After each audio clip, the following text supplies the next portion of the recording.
Greetings, everyone. Hello, everyone, wherever you are. Good morning, good afternoon, good evening.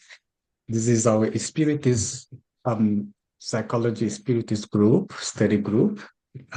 Tonight, we are studying the topic Giants of the Soul, Resentment, Jealousy, and Envy.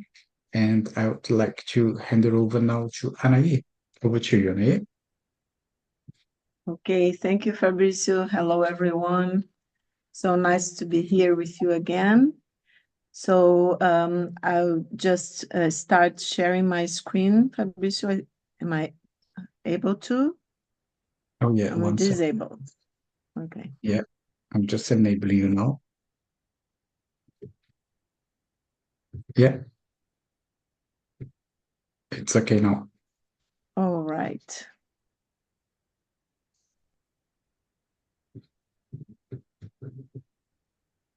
So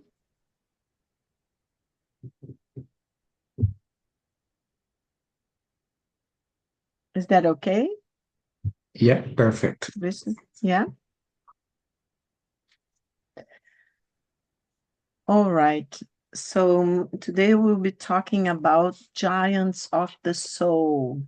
Resentment, Jealousy, and Envy by Joana de Angelis, psychographed by Divaldo Franco. So I brought to you again so that people that maybe forgot or maybe are watching for the first time, that's Jung's map of the psyche. And why I'm talking about and bringing this drawing, because we are going to be talking, if we are talking about giants of the soul and aspects like resentment, jealousy, and envy, right? So we are talking about shadow aspects. And just to remind people about the shadow, okay, here we have a drawing. So the self in yellow, the whole of the psyche, right? And also the center of the site, the self. And we have here the ego consciousness, right? The center of consciousness. And connected to the ego consciousness. So we have a pair, actually, two complexes that Jung says that when we look inside, turn our sights to the inside, not to the outside, then the first complex that we are going to be dealing with is our shadow, okay? What Jung calls the shadow. And the shadow is in opposition to the persona, okay? So in yellow, we have the collective unconscious, the archetypal level of the unconscious. So the deep, deep level of the unconscious.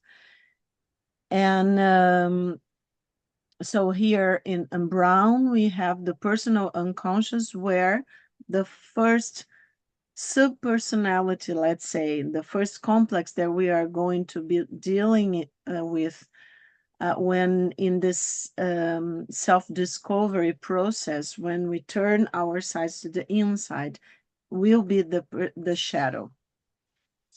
So just to remember, our dark aspects need to stay hidden so that we can feel good and adapted to the world, right? We all know that. If we are mean in our faces, okay, then of course, nobody will want to talk to us. Nobody will find us cool. We won't find friends. Family will say, oh, here she or he comes again. So we need to hide these dark aspects. Usually that's what the ego, and especially the immature ego, does, right? Because when the ego is developing, so the ego is this being the center of consciousness, the ego is always trying to adapt to the outside world. And so it has to feel good and adapted. So duality is part of our psychic existence. So courage and fear, for example, are a pair of opposites, like good and evil, like ugly and beautiful, for instance. We can only recognize one if we have already encountered the other. Okay, so this is very, very important in the experience of the ego, this living this duality, because we are here, the ego, dealing with the outside world. Of course, dealing also with inner pressures from the inside world. But if we are thinking of adaptation to the outside world, so of course we are dealing with duality, okay? Uh, and of course, what we have to think is that um, for what? Which purpose are we here in this dual world, being matter and spirit, for instance, is another duality that we have to face here. Because we have to learn, because we are evolving in consciousness. So, like, for instance, very, very important, good and evil, this pair of opposites. It is said in psychological terms that we can only recognize one if we already have encountered the other, right? So light and shadow, just for people to remember, or somebody that is watching for the first time. The psyche consists of many parts and centers of consciousness. It does not constitute a unit, but a constellation in which, besides the sun, there are other luminaries. The ego complex is not the only psychic complex.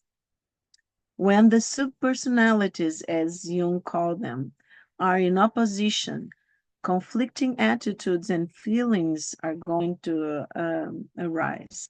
So one of these conflicting pairs is the persona and the shadow, as we have said.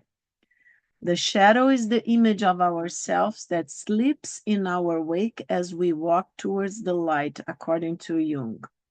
And he says that the shadow behaves generally like the inferior or negative personality, parts of us that we wish we were not like.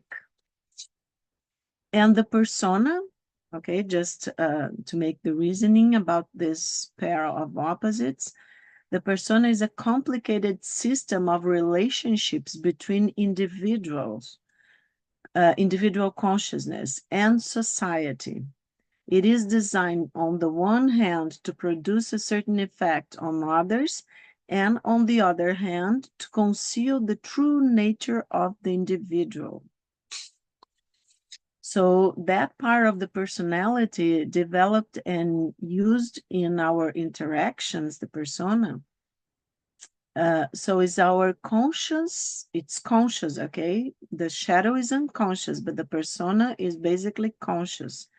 Is the conscious outer face, our social mask that we use to adapt to society. The face and role shown to others and used to shape the outwardly visible image we have of ourselves. The way we feel, we have to behave, okay?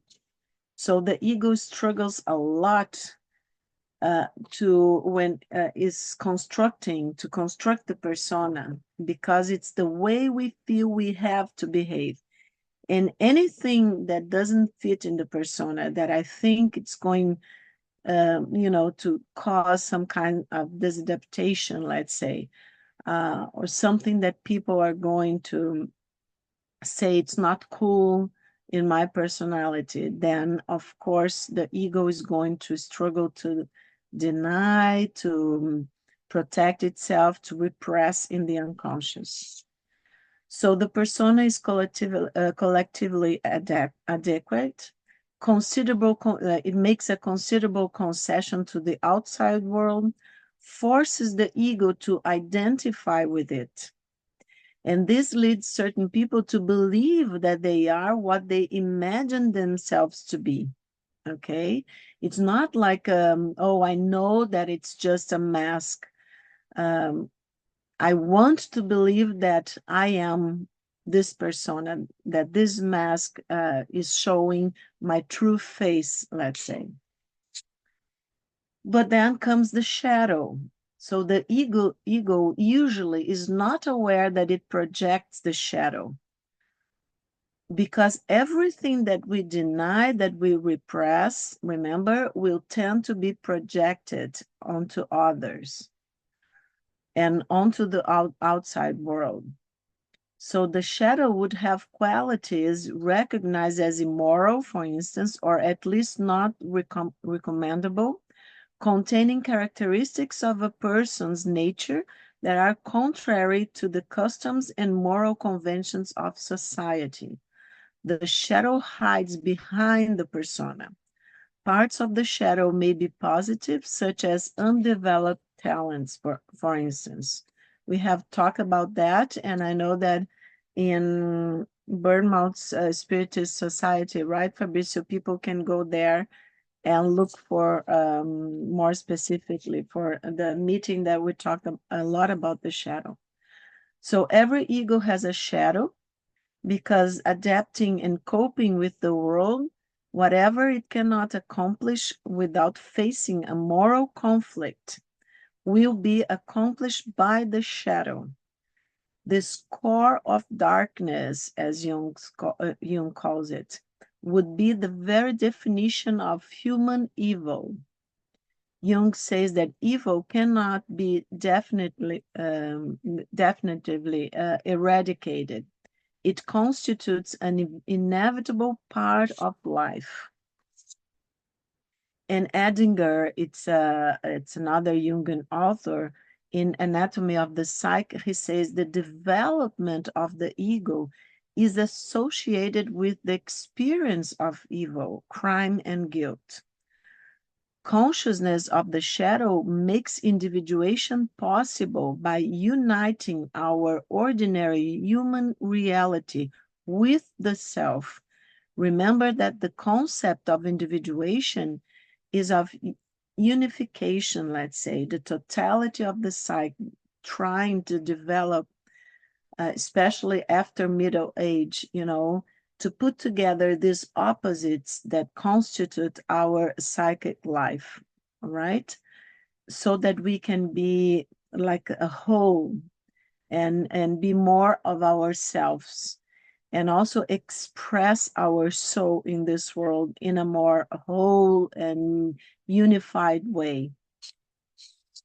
So the consciousness and the shadow, why is that important? Because there is a therapeutic need for ego consciousness to confront its shadow. The two parties are transformed when this happens. So one can observe the compensations on the part of the unconscious, which tend towards the establishment of a unity. So that's the individuation, right? Process. It's part of it. So consciousness is renewed by plunging into the unconscious.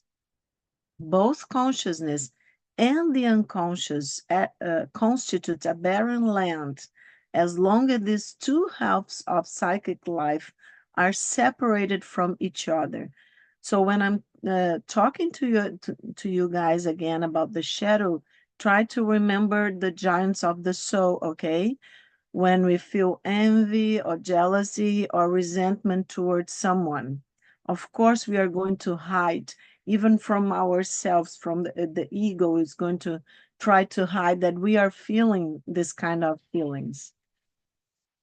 So the integration and growth, of course, when the light meets the shadow, there's an integration and growth. So the shadow is often not directly experienced by the ego. Being unconscious, it is then projected onto others. This rules out the possibility of using experience to gain conscious knowledge of our shadow features.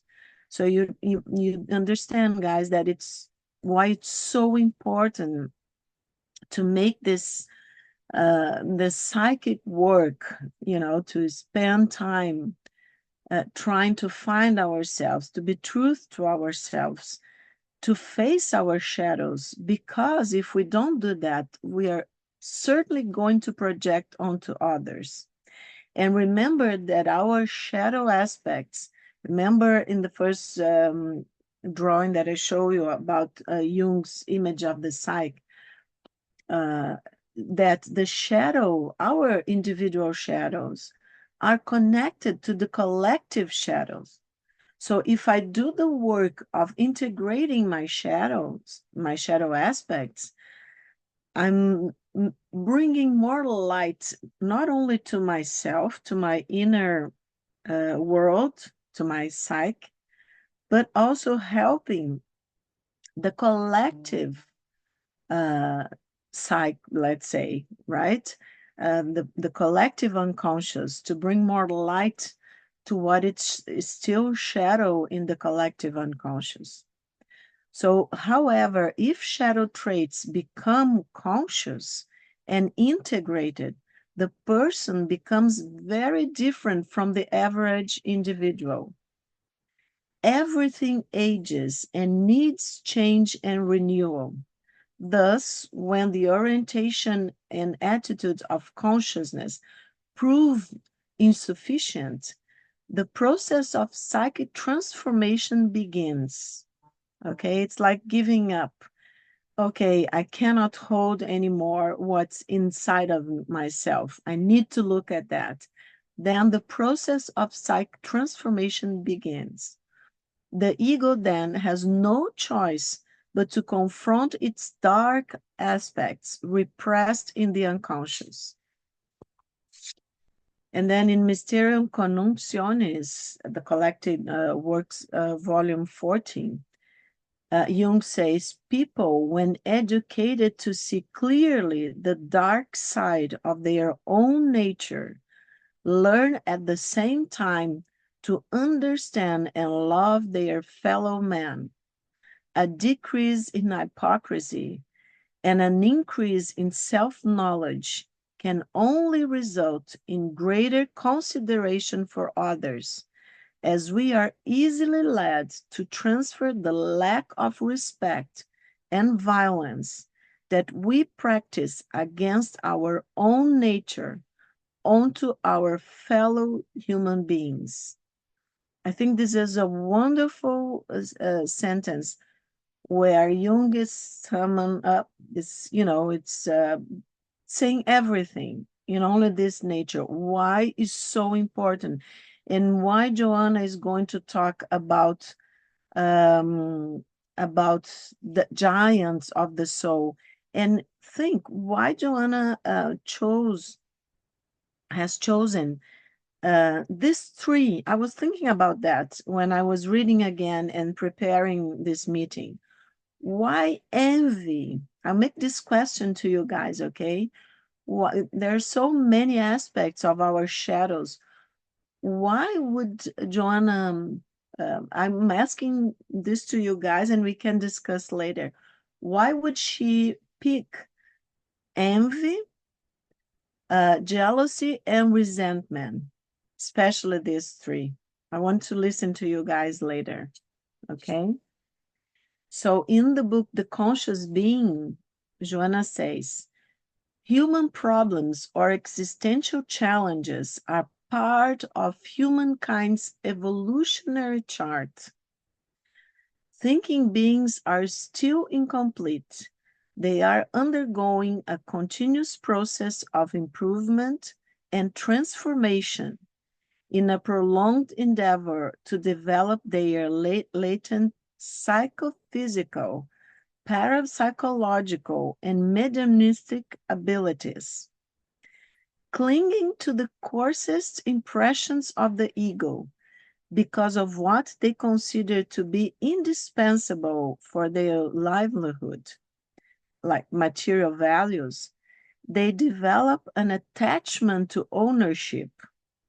Consequently, they remain on their guard to preserve their assets, which they see as having a unique meaning and therefore as being essential. I was putting this sentence by Joanna, and it just came to my mind a podcast. I'm not going to say where of course, because of ethical uh, principle, but that people were talking about spirituality and they were very afraid of what's going on in the world today. And they started saying that we have to prepare for what's coming and to protect. They were talking about spirituality. So for me, it was a paradox because they were saying that we have to protect our food supplies, our energy supplies, our land, this and that, blah, blah, blah, our health. Okay, we have to protect our health. But they were very worried with the material values. And I was thinking, where is spirituality in, why are we so worried about what's going on and not doing um, this exercise of self-discovery, of looking within ourselves? And then I realized, well, because they are not considering the psychological aspect even of their own psyche. So I thought it was very synchronicity that I was preparing this meeting and I heard this podcast.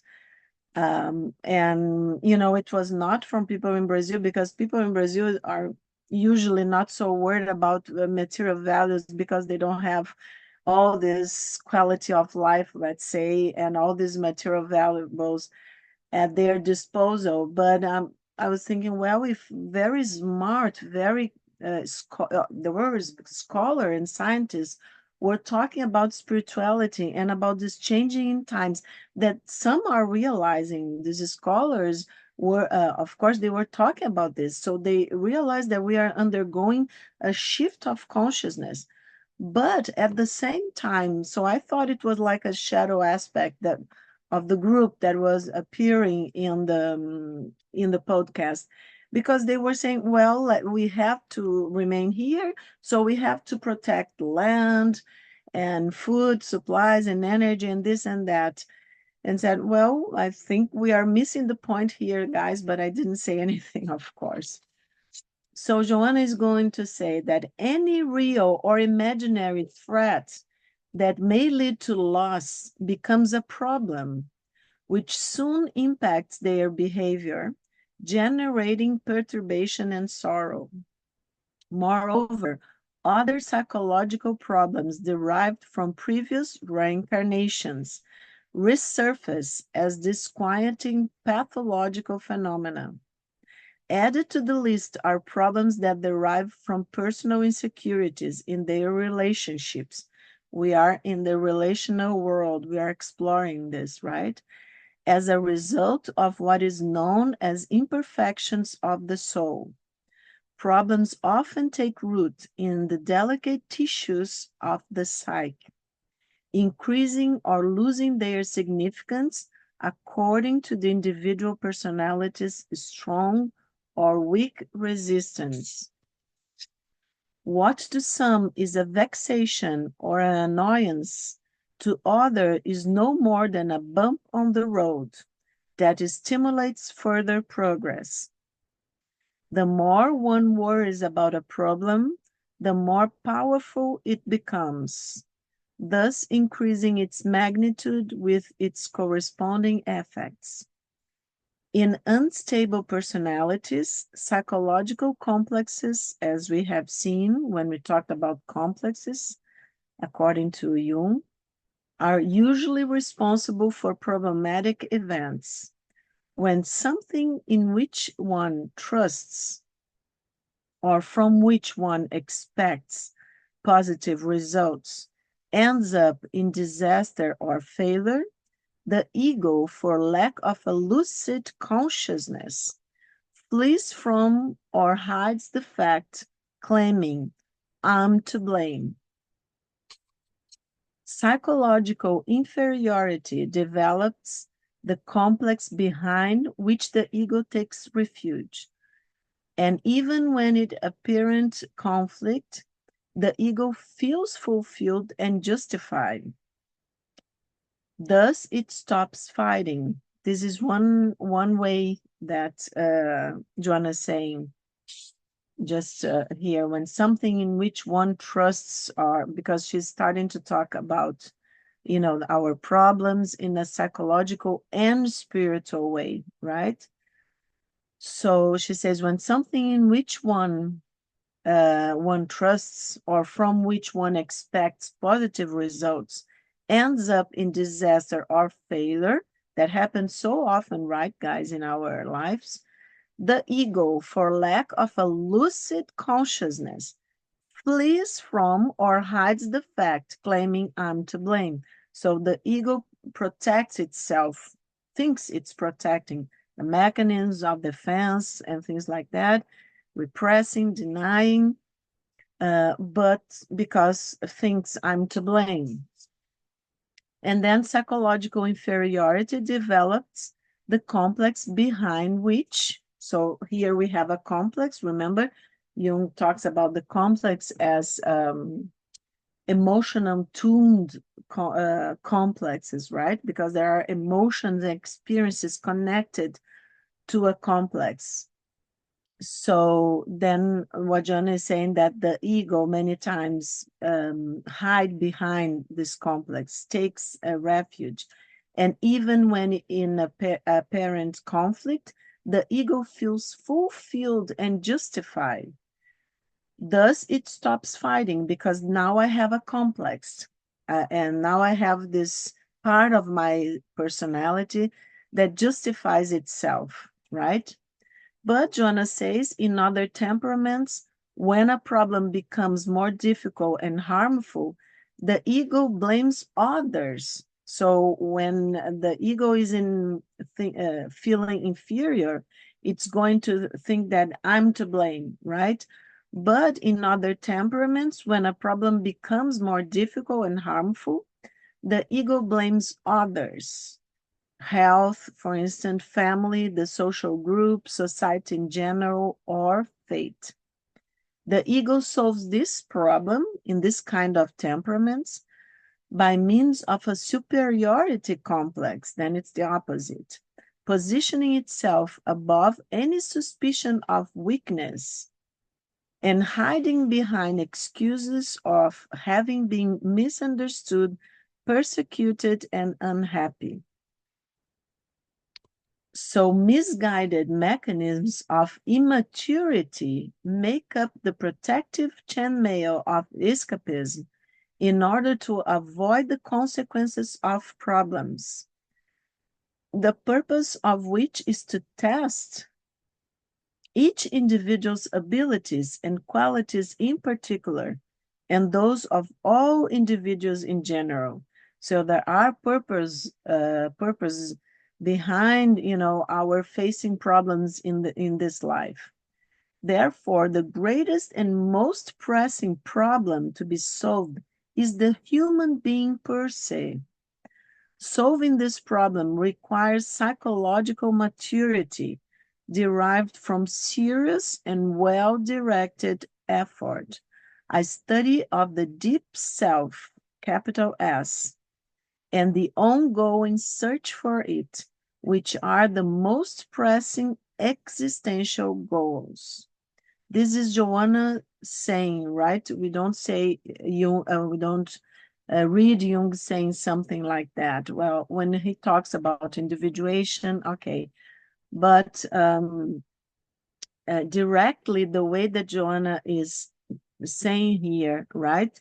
Solving problems requires psychological maturity derived from serious and well-directed effort. I study of the deep self and the ongoing search for it, which are the most pressing existential goals. And why is that? Because in the transience of human condition, the deep self must emerge and unleash its innate, invaluable resources, thanks to which the psyche consciously commands life, opening the immense range of paranormal perceptions. This is totally Joanna speaking, because she's going to say here in the next two sentences, remember, people, that for Joanna, Jung's self, capital S, is the spirit, our spirit. Okay? So that's why she's showing us a path for facing our shadows, the courage to face our shadows, and this, troubling aspects of our personality, our problems, and even the strength, the moral strength to face our shadow aspects. Um, so look what she says: studying the self, capital S, right? Because then she says that in the deep self must emerge and unleash its innate, invaluable resources, okay? Thanks to which the psyche consciously commands life. In this cast of parapsychical perceptions, mediumistic resources blossom, fostering free transit between the two spheres of life, the physical and the spiritual. And this is totally spiritist psychology. That's Joanna's greatest contribution in my point of view. Okay, why do we, the spiritist psychology and mediums such as Chico Xavier and Divaldo, and all the spirits that have communicated through them, says that we have to discipline our mediumistic potentials, right?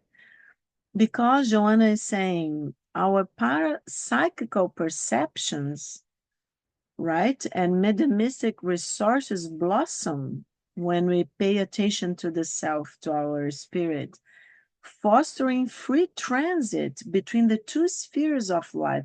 So this is totally expansion of consciousness and totally being part of this shift of consciousness that is happening in our world today. So, and then we transit between the two spheres of life, the physical and the spiritual. Such expansion of the paraphysical abilities enables the deep self, the spirit, according to Joanna, to immerse itself in the causality of human phenomena and thus interpret problems at their origin, since they always derive from past experiences. Even when they are current and started recently, the person facing problems needs them, recovering morally, working towards maturity, as the state of psychological childhood results from the absence of evolutionary achievements. So we need to go step by step, right, in the stairway to heaven, actually. No one stays alive without facing problems which exist to be resolved, offering a positive balance of evolution. Individuals are enveloped in the pettiness of egotistical aspirations. They live their lives pressured by the need to project their own image because they feel incapable of overcoming their shadow in order to manifest the strength of the real self, the image and likeness of God, created to reach the infinite and attain cosmic consciousness.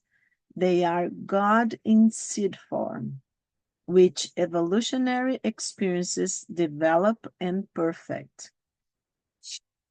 Since the ego overly projects itself, it engenders and seeks refuge in affliction, and refusing to fight, it increases giants to protect it, like poisonous mushrooms that bloom in moist and fertile soil, thriving in and dominating its tormented psyche.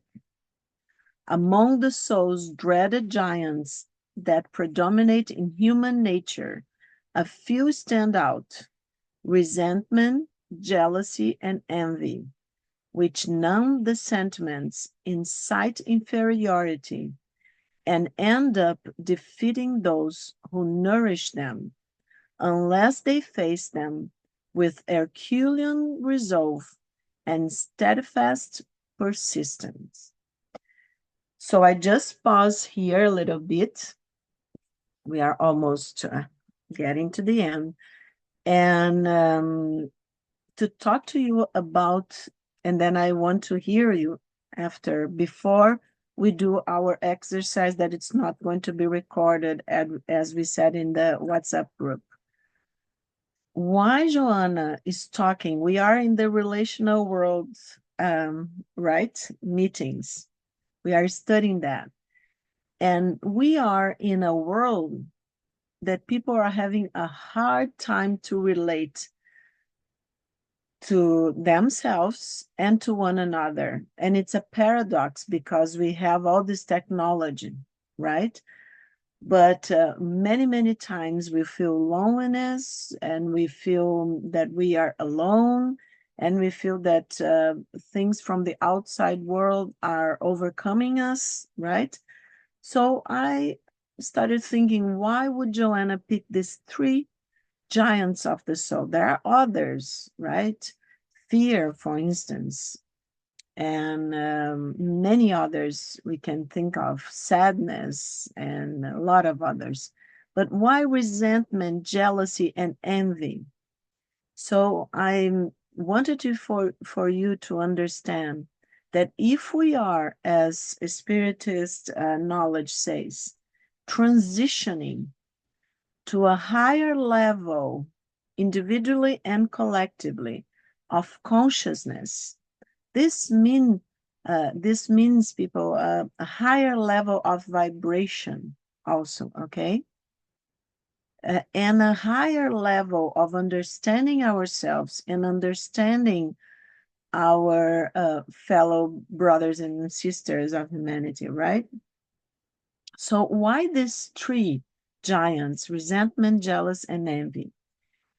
And in the book, The Conscious Being, that we are studying, Joanna says that resentment takes root in the fertile soil of the patient's uncontrolled emotions,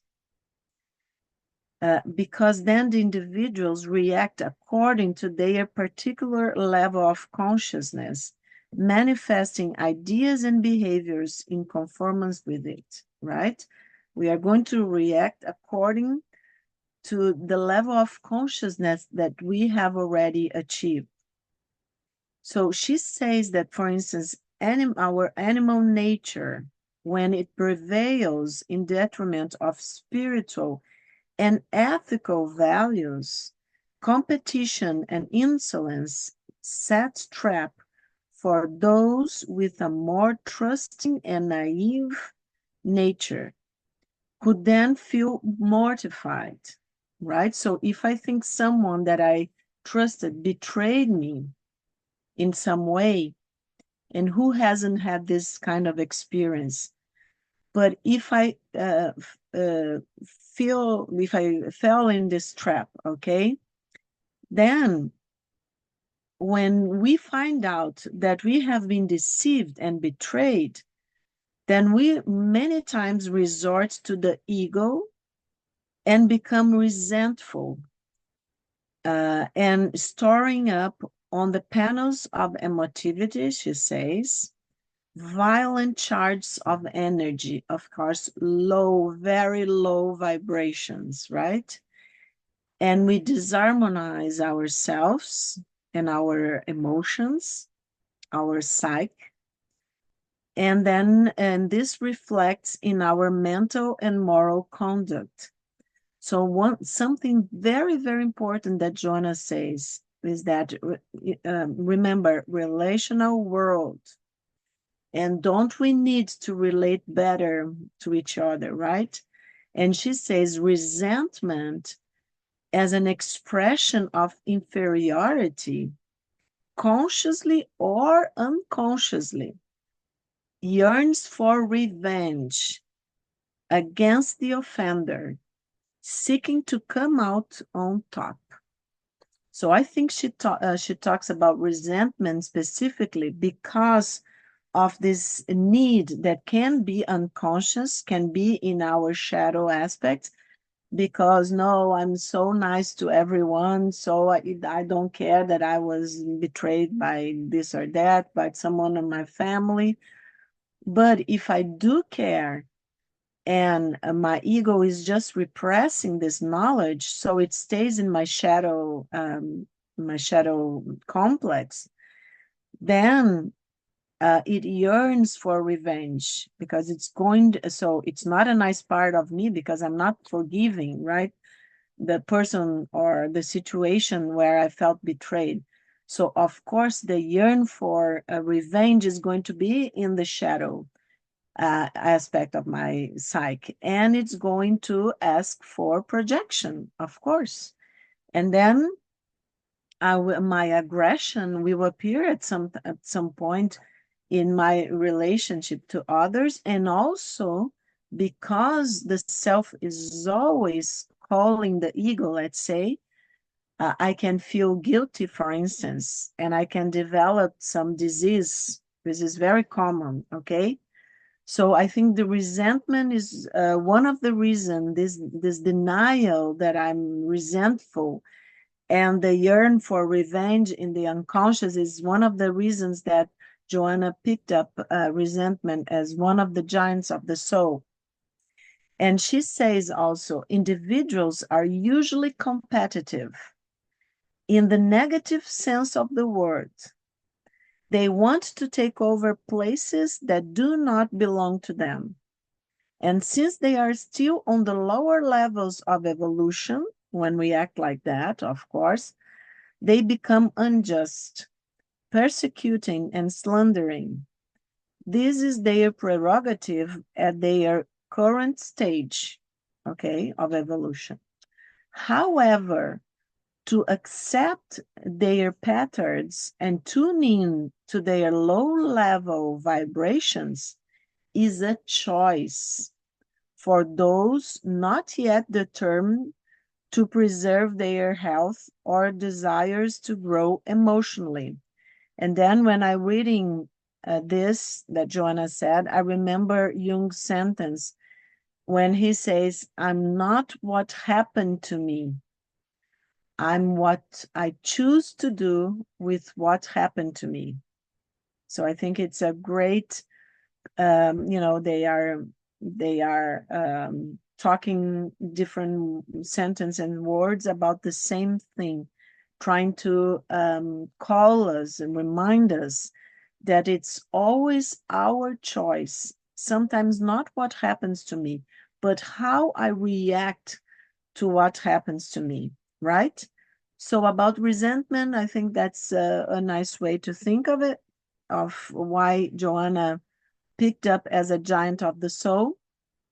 And then jealousy, when she talks about jealousy, she says that jealousy is characterized by psychological insecurity and constant suspicion, and its presence in the soul becomes a merciless tormentor. In the days of jealousy, the ego sees what it wants to see and gets involved only with what it believes, turning a deaf ear to reason and the truth. So I think in this sentence, John is saying that's why I picked jealousy as one of the giants of the soul, because if we are talking about the development of consciousness, self-discovery, being comfortable, accepting our inner truth, even if it's about our shadow aspects, right? So I cannot, let myself be dazed by jealousy, right? And my ego so indisciplined as to see only what it wants to see and get involved only with what it believes, right? So because we don't have to go further in jealousy, because everybody has experience about that, this kind of, we are here, we are all living, all of us have egos, have been teenagers and have been children, jealous probably of brothers, sisters, or, so, or boyfriends, girlfriends, and this and that. So all of us know pretty well what it feels like. But the question is why Joanna picks jealousy as one of the giants of the soul. And she says that jealousy excruciates both those who experience it and those who are its target. Jealousy goes beyond people to encompass objects and positions, possessions, and values, which take on a completely unreal importance, isolating patients in anguish or arming them with aggression against everything and everyone. Okay, it's totally a giant of the soul, and it's making our life miserable when we are jealous of someone, right?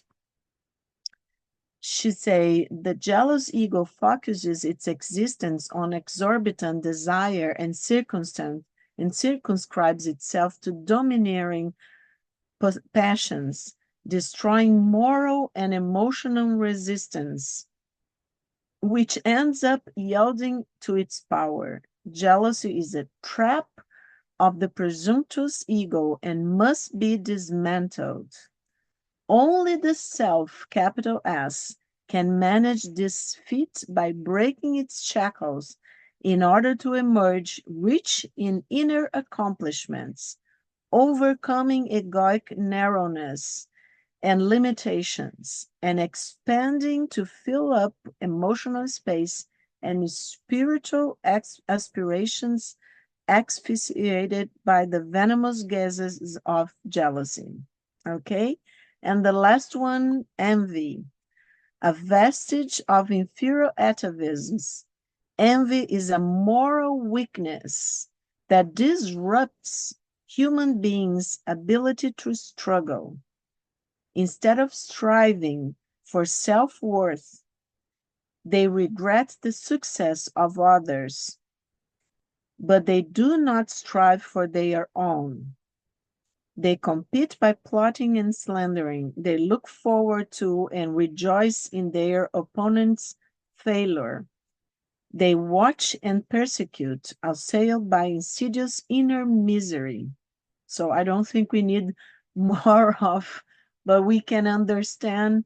And when I was reading this, it reminded me that some years ago, I think it was in the United States that they did, I think I have already told you about that, a research about the main feeling that, or emotion that the social media,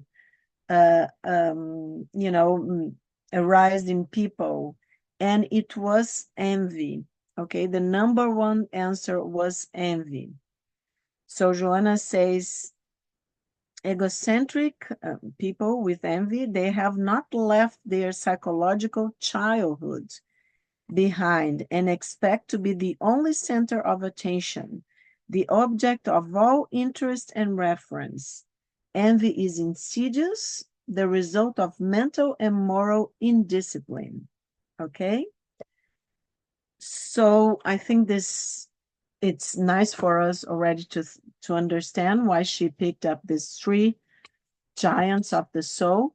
And I brought to you, I'm not sure it's a very clear, but it's a sentence by Jung. You can look in the YouTube. There is, if you put the this sentence, the world hangs on a thin thread, and that is the psyche of man.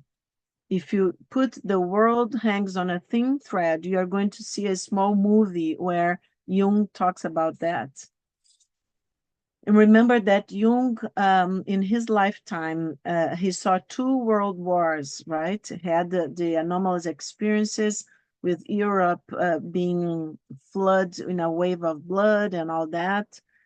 So Jung says the gigantic catastrophes that threatens us today are not elemental happenings of a physical or biological order, but psychic events To a quite terrifying degree, we are threatened by wars and revolutions, which are nothing other than psychic epidemics. At any moment, several million human beings may be smitten with a new madness, and then we shall have another world war or devastating revolution. Instead of being at the mercy of wild beasts, earthquakes, landslides, and inundations, modern man is battered by the elemental forces of his own psyche. You see why John is talking about giants of the soul. So he says the world hangs on a thin thread, and that is the psyche of man. But in times of health and consciousness, Joanna writes this beautiful, beautiful, almost like a poem, okay? Divine forgiveness sweetens and soothes me. It gives me the extent of love's therapeutic power. I begin to see the world and people differently, correctly, positively. I overcome the resentments that used to torment me. I begin to live without the chains that used to hold me back. I recover the joy of living and being natural, loving all with tenderness, even those who do not correspond to my affection. All is well with me now because I feel good about life. So one of Joanna's uh, considerations, she's talking about the therapy of love. And I think she's the first that I know of as a spiritual author talking explicitly about therapeutic of love. And she says that love is like a perfume for these giants of the soul, of course. It overflows invisible but noticed, impregnating feelings that can be identified, allowing emotional health and well-being to all. Therapy of kindness alongside specialized psychotherapy is a constructive element to overcome all these giants of the soul. Then affection grows, horizons widen, interests stop being personal. It's fundamental for any treatment, the love therapy. Okay, so for any treatment of emotional imbalance, the connection with the divine thought, she says, is the love therapy. And then going to the end, this sentence of Jung, a person does not become enlightened simply by imagining figures of light, but by illuminating the darkness. And remember, I brought to you again the small divine mother from the Etna volcano in Sicily that I found in a synchronicity that time. Just remember that the divine, we encounter in the divine within us.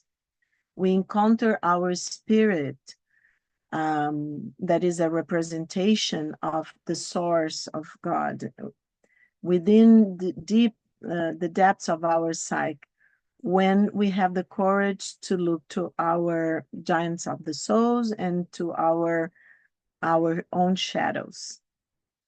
So I will stop sharing. I think we are on time, so I would like to, we can record some comments that people want to make or questions for 10 minutes, if you agree, and then we leave the 20 minutes, we stop recording, and we do the exercise. Is that good for everyone? Okay, do we have questions, comments? Sylvia, please. Um, just one thing. You know the quote from Jung that you gave, "One does not become enlightened." This is a very well-known expression of Jung, and it goes a little different from what you said. It says the one does not become enlightened by imagining figures of light, but by making the darkness conscious. Yeah, wasn't that written? Wasn't it, it was Well, I different? mean that's what you see him saying in English. Is slightly a little bit different from what you had quoted. I mean, this is well known.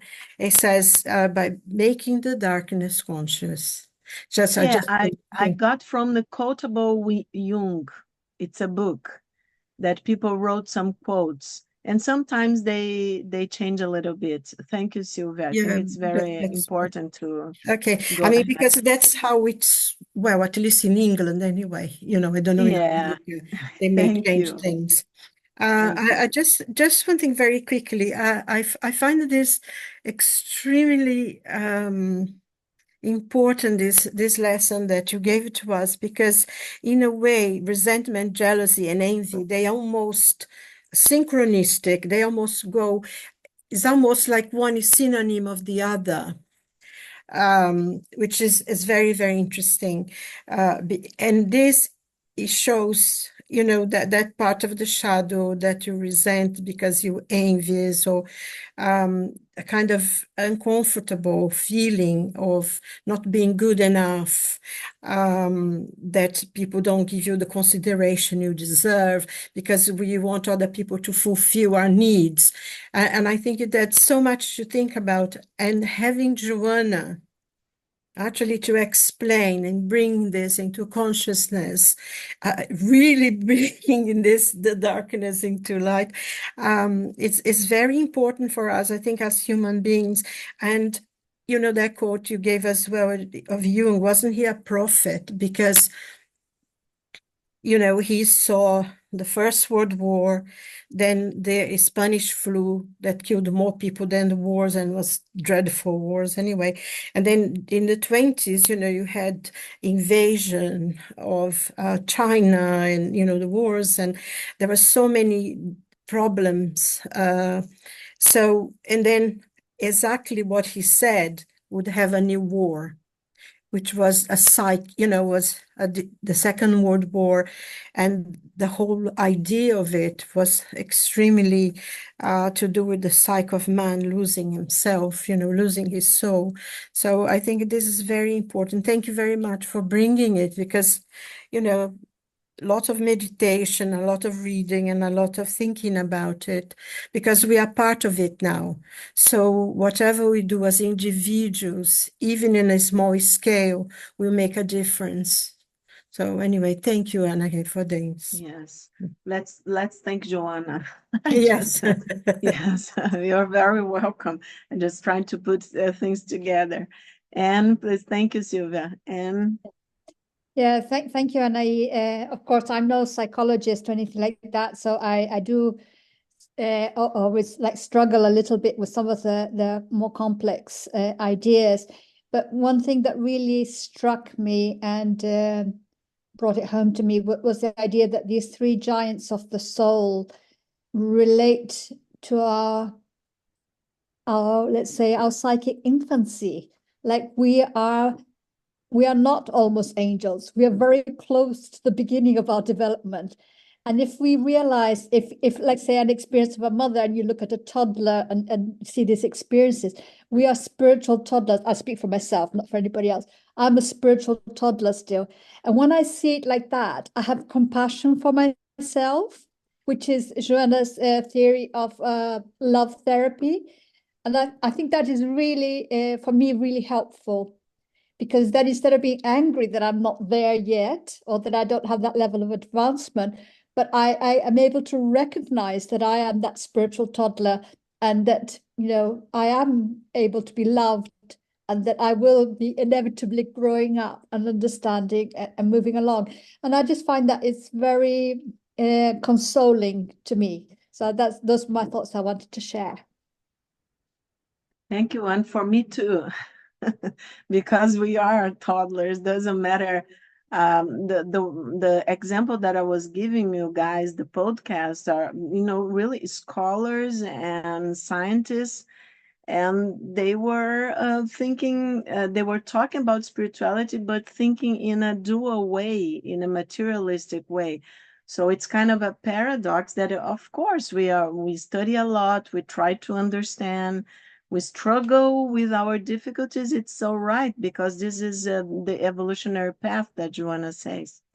So I feel pretty much as you do, and we are, in the same. Thank you. Mark, please. Yes, hello all, and thank you, Annie, for your presentation, and Fabricio and all the preparation for this. Some lovely perspectives. I'm going to offer just some of my reflections and maybe comments. And I'll start someplace different, only because of the last topic that was mentioned about the scientists and the podcast that you mentioned, and I guess what on that very brief point, in my understandings, is in some ways they would be functioning from a non-dual perspective, as opposed in the sense that they aren't even probably considering that spirit is an actual reality. It's the material, it's the physical, it's the human. It's just a speculation, because I guess my understanding is some people are just on a physical material path. That's their incarnation this time. Some others are on a more spiritual path. That's their incarnation. And then ideally, I try to put myself in that I'm trying to reconcile that both are present. Always. I'm both of these things. I'm not one, I'm not the other. And I wonder in that sense, with all due appreciation to Joanna's, why we're putting within the soul resentment, jealousy, and envy, rather than putting it within the personality. Because my understanding is personalities change over the centuries, the millennia, the even tens of thousands, millions of years of our species. But the soul has been on a journey over those times. So that's just kind of an offering, an inquiry of why we're placing these giants not within the personality. And I also sit with I love the point that was made of what I choose to do with what happened to me, and I think highlighting that and the journey that's going on in the last, let's say, century plus, is what happens to each of us in our first seven, our second seven, and our third seven. So our first 21 years of life, of what happens when there's not love, when there's not gentleness, when there's not compassion, by our care, the people around us. And then that brings me to my, final orientation is that I appreciated you mentioning Highway to Heaven, and that a part of me just flipped that and went, well, if we've got a highway to heaven, then there needs to be our stairway to heaven, as we know. Is of course the famous highway to hell.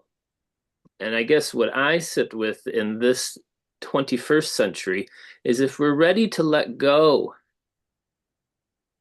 of the religious faith orientation of evil, that perhaps was of its time, and in a similar way, perhaps heaven was of its time. So I put that there, and then just ending on a synchronicity and coincidence. When I thought of that song and album, I just decided to look up to remind myself where that band was from, and I have seen them, right? AC/DC, and I enjoy the coincidence that right now, after 10 years, the Australian band AC/DC, is playing tonight in London. Oh, wow. Oh. Where I live. And has been playing four nights, the last 4 nights in Wembley Stadium.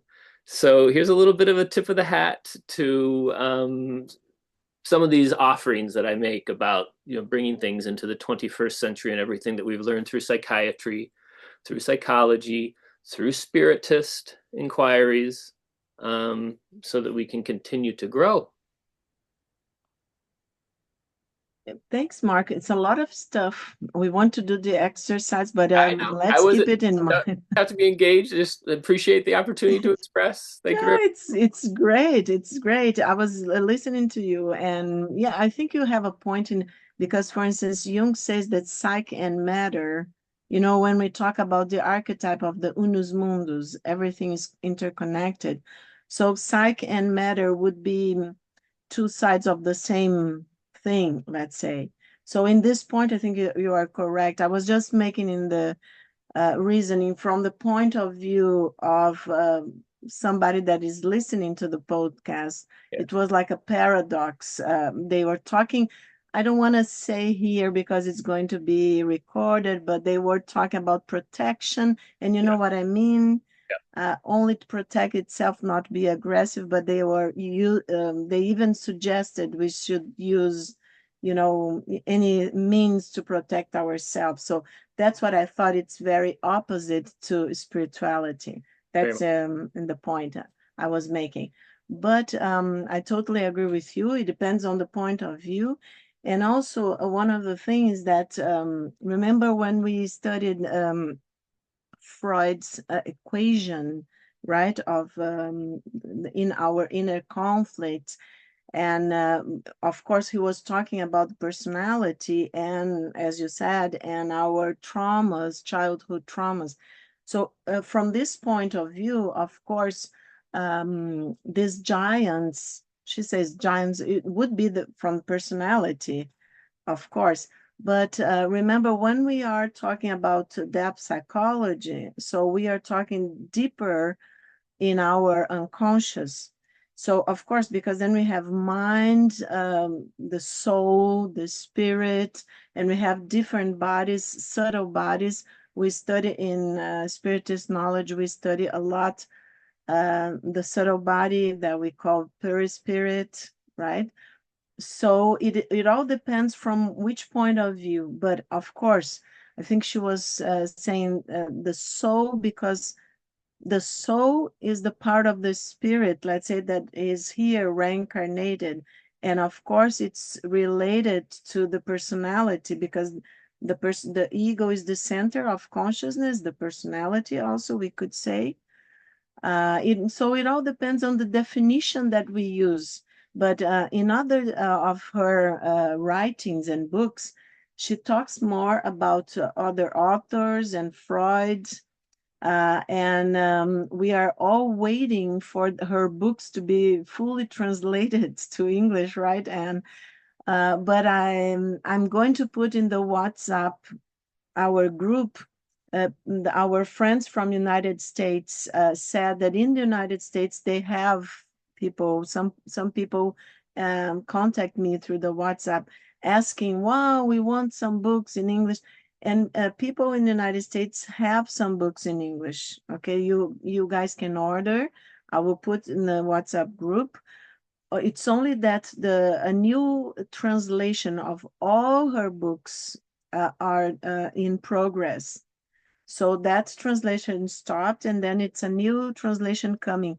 But I talked with Gelson and Fabricio and everybody else and people in the US. So since they still have, you can order, right? And then the next, I also talked to Fabricio, and the next meeting, Fabricio will tell you guys later. There's someone from the group that offered to translate. Silvia had also offered to translate. So the text that I'm going to be using, I will send to you guys, because then you can, because here in 1 hour, I have to, summarize the stuff. But then you can see the whole, it's a lot of, in this meeting, she had 3 books talking about this in different parts. And I think for someone like Mark that wants to go further, it's interesting to have the text. And if you have questions, then you can bring. Okay. Thanks so much, guys, for your comments. I think we will stop recording. Bye-bye to someone that it's watching us later. And we will do our spiritual healing exercise now. Bye-bye. I'm stopping the recording now.